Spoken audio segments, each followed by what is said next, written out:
But first, last night I brought you the second part of my special report into Labor's reckless renewables-only agenda. And it's been the Mallee region of Victoria where I've spent most of my time in recent weeks on the ground with farmers and communities that are hurting.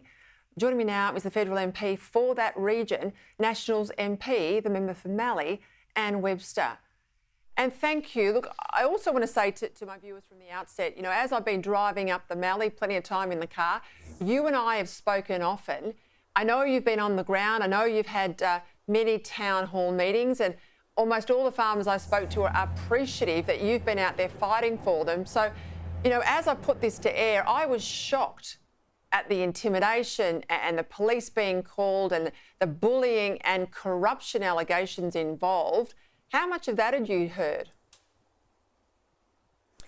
Unfortunately, I've been hearing it for some time. And Peter, can I just say thank you? I join with all the farmers, Glendon and Tess and Alex and Ben, who all spoke with you, to thank you for coming to Mallee. We so often do not get air coverage unless it's from Sky, and they really appreciate you telling their story. It is our experience.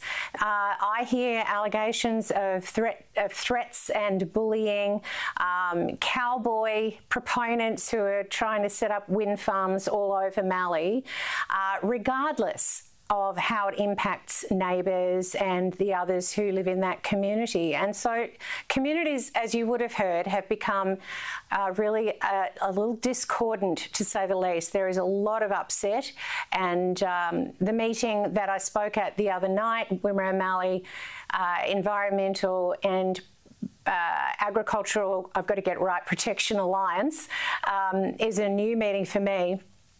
About 200 people were there, all voicing their views. The absolute majority do not want these wind farms, and they certainly, in fact, I don't want to call them wind farms, I want to call them wind factories. I think industrial estates is a better terminology myself, and they certainly do not want the VNI West. And, you know, in fact, as you would have heard as well, over 90% of farmers who have now been chosen to host the VNI West are refusing to allow TCV onto their properties.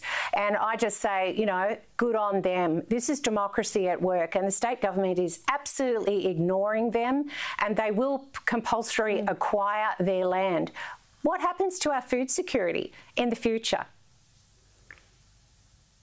And so people at home, I'll remind them again, this is the VNI West is the transmission line from Sydney to Melbourne. It won't benefit these regions. It's all about power, green power, so-called green power for Sydney and Melbourne.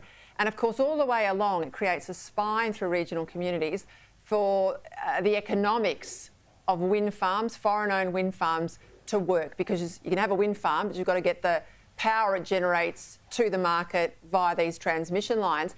And what's interesting, originally it was meant to go through Jacinta Allen, the Victorian Premier's electorate, but it's all been shifted into your electorate, and the inference that people have given me is that you're a safe National Party seat. You know, you're expendable. The National Party is expendable. Those people, those farmers in your region are expendable. But this is also driven by Anthony Albanese and Chris Bowen's obsession about getting to these targets for 2030. Can we please have a rethink about a renewables-only electricity grid? Well, we have to, and I know, as you know as well, that the Coalition is definitely looking at a mixed grid, and nuclear is part of that footprint. More gas, and therefore I would argue less reason to, I was going to use a bad word there, but obliterate our farmland for these transmission lines and these wind turbines. I drove past Murrawarra in the little desert smoke haze yesterday morning, and I tell you, it just is eerie. It's not just the smoke, it is the fact that all this industrial equipment is sitting on land that has for 7 generations been farming for Australia and for the world. These farmers want to keep doing that, and they are feeling less and less confident, and it's just got to stop. They're not being heard. And I heard that the cost of decommissioning these towers, one turbine alone, is something like $600,000. Now, this will be left to farmers not the foreign companies, to farmers or to taxpayers.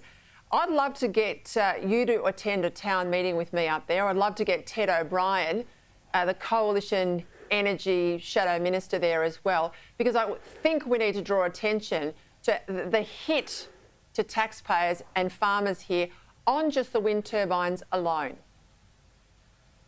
Can I just tell you, I would be absolutely thrilled to have that go ahead.